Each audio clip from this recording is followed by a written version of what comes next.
વડોદરા મહાનગરપાલિકામાં વધુ 8 ફાઇલો ગુમ થઈ છે। અતાપી વન્ડરલેન્ડ બાદ રોડ બિલ્ડિંગ પ્રોજેક્ટની ફાઇલો ગુમ થઈ ગઈ છે। રોડ વિભાગની 7 અને બિલ્ડિંગ પ્રોજેક્ટની 1 ફાઇલ ગુમ થઈ છે।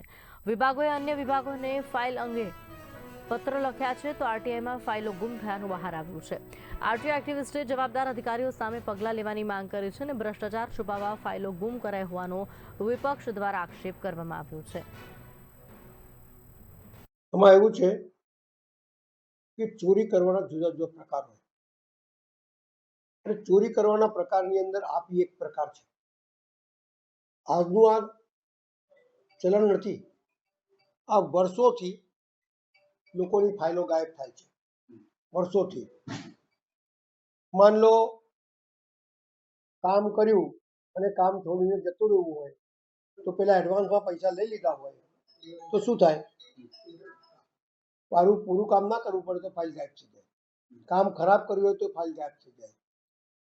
આવી બધી ફાઇલો ગાયબ થવાની પ્રથા છે। આજથી 25 વર્ષ પહેલા 20 વર્ષ પહેલા વિલાસની બેન હતા ત્યારે મારા પ્રશ્ન ઉઠાવ્યો, એના પછી ઘણી વખત પ્રશ્ન ઉઠાવ્યો, પણ સવાલ આવે છે કે એક જગ્યાથી બીજી જગ્યા પર જ્યારે ફાઇલ જતી હોય ત્યારે એની સહી લેતા હોય કે ભાઈ આ ડિપાર્ટમેન્ટમાં ફાઇલ મોકલી છે, એ ડિપાર્ટમેન્ટ વાળો જ્યારે પાછો મોકલે ત્યારે સહી લેતા હોય કે ભાઈ મેં આ ડિપાર્ટમેન્ટમાં પાછી ફાઇલ મોકલી દીધી, તો ફાઇલ ગાયબ થાય કઈથી? લાખો રૂપિયા પગાર લેતા હોય તમે લોકો, એર કન્ડિશન ઓફિસમાં બેસતા હોય અને તમને અહીંની આ મિલકતની સાચવણી કરવા જ્યારે તમને ઓફિસો આપેલી હોય અથવા હોદ્દા આપેલા હોય તો એ હોદ્દાનો દુરુપયોગ કરો છો। વડોદરા મહાનગરપાલિકા એક સ્વાયત્ત સંસ્થા છે અને આ સ્વાયત્ત સંસ્થા વડોદરા શહેરના નગરજનોના વેરાથી ચાલતી આ સંસ્થા છે। આ સંસ્થાની અંદર જોવા જઈએ તો માહિતી અધિકાર અધિનિયમ હેઠળ આરટીઆઈ કરે છે ત્યારે ફાઇલો અઢળ છે તેવું બતાવવામાં આવ્યું છે। આપણે ટૂંક સમય પહેલા પણ અતાપી થીમ વન્ડરલેન્ડ પાર્કની જે ફાઇલ ગાયબ હતી એને કમિશનર સાહેબને જણાવતા ફાઇલ શોધવામાં આવે।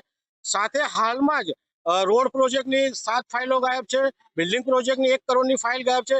તો આ ફાઇલો જે ગાયબ થાય છે એમાં ક્યાંક ને ક્યાંક કોન્ટ્રાક્ટર અધિકારી ભેગા મળીને આ ફાઇલો ગુમ કર્યા તેવું દેખાઈ રહ્યું છે। બીજી બાજુ આજે અમે ખુલ્લા પગે આવ્યા છે કારણ કે ચોર જે રીતે ખુલ્લા પગે આવતો હોય છે, ચોરી કરીને જતો રહે છે, તો ક્યાંક કોન્ટ્રાક્ટર અને અધિકારીઓ પણ આ ખુલ્લા પગે ચોરીઓ કરી રહ્યા છે તેવું અહીંયા દેખાઈ રહ્યું છે।